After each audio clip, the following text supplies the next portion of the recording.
ஜனமா. வா தமிழ். ஜனமா, நீங்க ஃப்ரீயா இருக்கீங்களா? உங்ககிட்ட ஒரு முக்கியமான விஷயம் பேசணும்.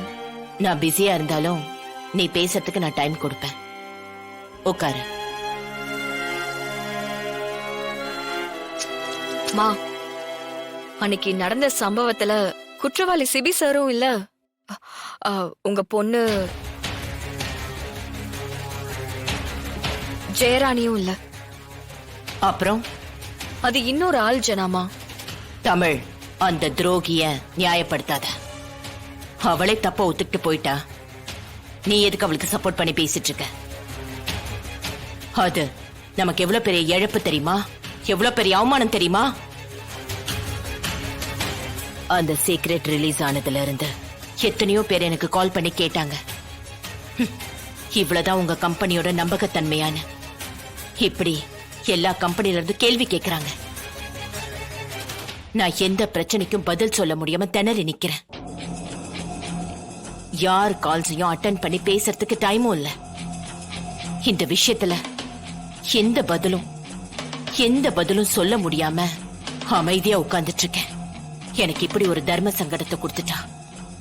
அவளுக்கு சப்போர்ட் பண்ணாத. அந்த கோவம் உன்னை பாதிக்க கூடாதுன்னு நான் நினைக்கிறேன். பிளீஸ் இத பத்தி பேசாத. ஜனமா, அவங்க தப்பு செஞ்சதாவே இருக்கட்டும். ஆனா அவங்க பக்கம் இருக்கிற நியாயத்தை சொல்றதுக்கு கொஞ்சம் அவகாசம் கொடுக்கலாம்ல. அவங்க சொல்ல மாட்டாங்க. ஏன்னா அவங்க தன்னோட மருமகனை காப்பாத்துறதுக்காக தப்ப ஒத்துக்கிட்டு போயிட்டாங்க. புரியல.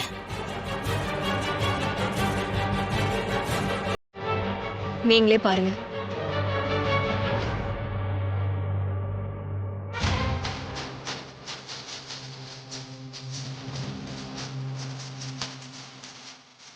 தம்பி, ஒரு நிமிஷம். அந்த ஃபைல கொடுங்க. ஃபைல கொடுங்க. கொடுக்க போறீங்களா இல்லையா?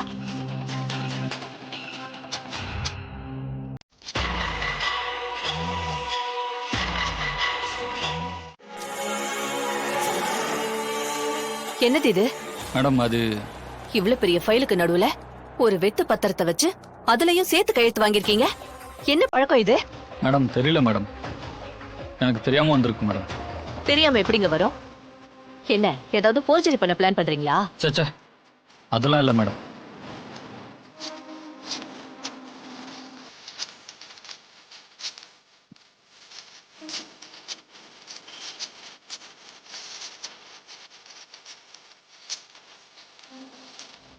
ஒழுங்கா இருந்துக்கங்க. இந்த மாதிரி தப்பு பண்ற வேலை எல்லாம் மேடத்துக்கு தெரிஞ்சதுன்னா இந்த ஆபீஸ் பக்கமே நீங்க வர முடியாது. ஒரு நிமிஷம், நான் ஃபைல கம்ப்ளீட்டா படிச்சுட்டு இதுல ஏதாவது பிரச்சனை இருக்கான்னு பார்த்துட்டு கொடுக்கறேன்.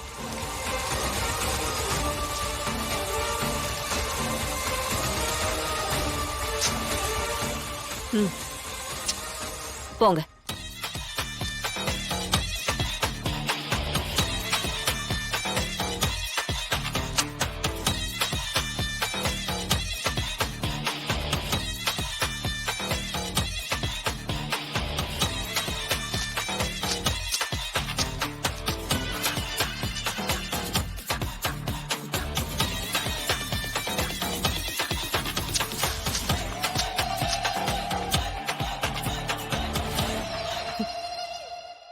அவன் போலியா ஒரு டாக்குமெண்ட் ரெடி பண்ணி அவனே அதுல சிபி சாரோட கையெழுத்த காப்பி பண்ணி அத கொண்டு போய் லேப்ல கொடுத்து அந்த ரெசிபி சீக்ரெட்டை ரிவீல் பண்ணிருக்கான்.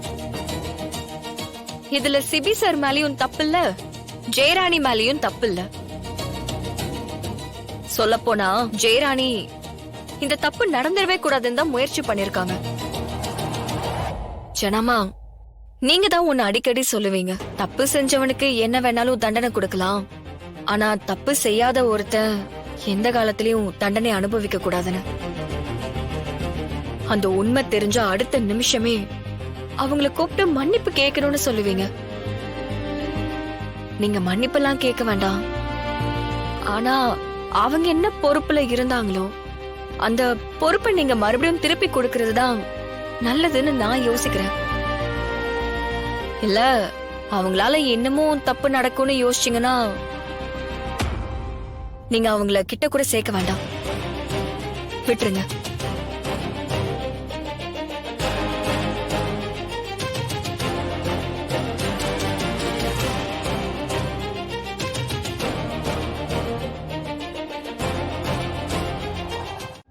மீனா, அண்ணே மீன் வாண்ணே, இங்கதான் இருக்கியா? உனக்காக தானே வெயிட்டிங். இந்தா என்னது? பால் பாயசம். எதுக்கு? அந்த ஜெயராணிய ஆபீஸ் விட்டு துரத்திருக்காங்கல்ல, அதான் பால் பாயசம் பண்ண. ரொம்ப முக்கியம். இப்படியே டெய்லியும் பாயசம் செஞ்சு குடிச்சிட்டு இரு. நீ கையில வச்சிருக்கிறிய பால் பாயசம் இது சூடு ஆடுறதுக்குள்ள அந்த ஜெயராணி திரும்ப வேலைக்கு வந்துட்டா. என்னன்னு சொல்ற? பின்ன அவ மேல தப்பே இல்லைன்னு ஏதேதோ சொல்லி அந்த தமிழ் ஜனாமாவை நம்ப வச்சுட்டா. வேற ஒருத்தங்க மேல பழிய போட்டு அவளை இந்த கம்பெனிக்குள்ள மறுபடியும் கொண்டு வந்துட்டா. இனி என்ன பண்ணுவ? அவ்வளவுதான். நாம எவ்வளவு ட்ரை பண்ணாலும் நம்மள தோக்கடிச்சிட்டு அவ பாட்டுக்கு மேல போய்கிட்டே இருக்கா. நம்மளால ஒண்ணுமே பண்ண முடியலமா. ரொம்ப அசிங்கமா இருக்கு மீனா. விடுனே, அவ இன்னைக்கு வரட்டும். நான் அவ்வளவு சொல்லியும் திரும்பவும் அவளை வேலைக்கு சேர்த்திருக்கானா அவளுக்கு எவ்வளவு நெஞ்செழுத்தம் இருக்கும். இன்னைக்கு வரட்டும், ஒரு முடிவு கட்டுறேன்.